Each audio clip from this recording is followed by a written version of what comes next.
10 वर्ष ये योजना रहा, परीक्षाएं पूरी नहीं हुई।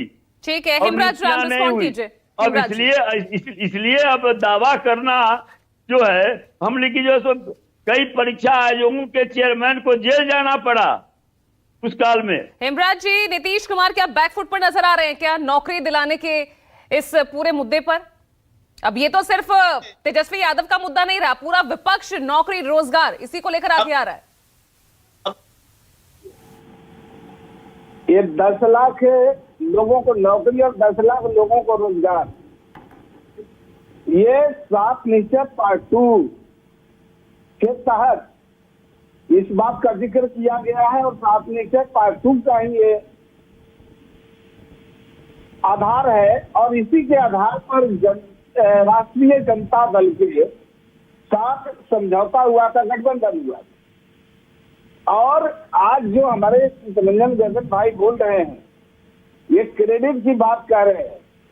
हम सीधा कहते हैं कि मंत्रिमंडल में उप मुख्यमंत्री का कोई संवैधानिक आधार नहीं है, कोई इस तरह का पद सृजित नहीं है।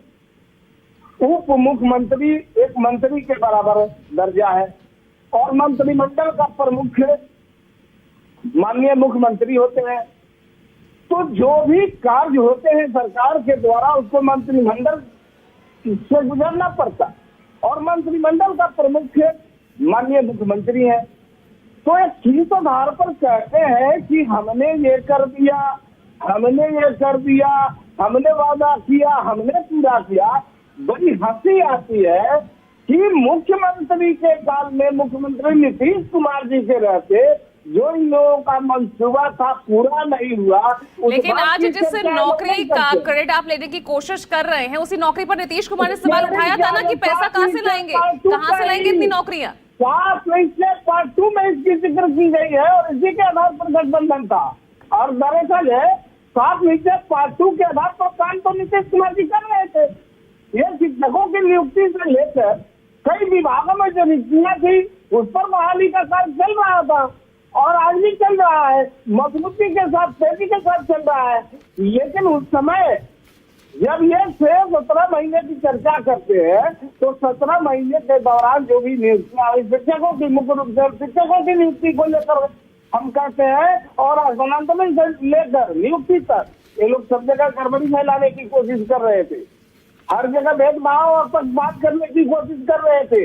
लेकिन नीतीश कुमार जी की वजह से इनका मंसूबों पर पानी फिर गया। नीतीश कुमार जी के रहते किसी के साथ पक्षपात और भेदभाव नहीं हो सकता है। नीतीश कुमार जी ने तो पूरी निष्ठा, पूरी ईमानदारी का परिचय दे दिया बहाली करा करके, और कम समय में, और लगातार इस पर काम चल रहे हैं। और आगे भी कई विभागों में जो नियुक्तियां है उसको भी भरने की कवायद बड़ी तेजी के साथ चल रही है। शिवम त्यागी, जो तमाम आपने आंकड़े ईपीएफओ के आपने सामने रखे हों, लेकिन उसके सामने सीधे तौर पर अनुपम उसमें सवाल उठा रहे हैं। लेकिन यहाँ पर ये भी आंकड़े हमारे सामने हैं, युवाओं के, छात्रों की आत्महत्या के मामले, 22 लाख आवेदक हैं, सिर्फ 7 लाख नौकरियां देने के आंकड़े, ये भी हमारे सामने हैं। तो क्या फेलियर है क्या रोजगार, बेरोजगारी, इस मुद्दे पर घिर गई है क्या सरकार? हाँ, बिल्कुल बिल्कुल आपने सही कहा, अनुपम जी ने बिल्कुल सही कहा। जब आपने पूछा जीतते तो ये फिर भी आ रहे हैं, कहते नहीं नहीं ये 2 अलग विषय है। नो, अलग विषय नहीं है। देश के सबसे ज्यादा युवा अगर किसी दुनिया के सबसे ज्यादा युवा अगर पर्टिकुलरली किसी देश में है और वो एक ही सरकार को बार बार पसंद करते हैं, तो ये 2 अलग विषय नहीं है।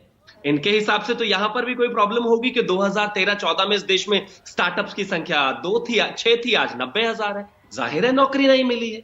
इनके हिसाब से तो तमाम तरह की चीजों में अगर हिंदुस्तान जो है ऑटोमोबाइल मैन्युफैक्चरिंग में टॉप 5 में पहुंच गया है, तो जाहिर है वहां पर भी नौकरियों का सृजन नहीं हुआ है। उनके हिसाब से तो तमाम जगहों पर नहीं हुआ है। लेकिन इस देश में वोटर का डायरेक्ट प्रोपोर्शन है कि इस देश में कितना रोजगार, इस देश में कितनी सुगमता, इस देश में व्यापार में कितनी बेहतरता, कितनी तमाम चीजें आई है। हमने ही अपने देश में जो है जिस तरीके की चीजें देखी है, इन्फ्लेशन रेट डबल डिजिट तक जाते हुए देखा है। आज की स्थितियां देख लीजिए,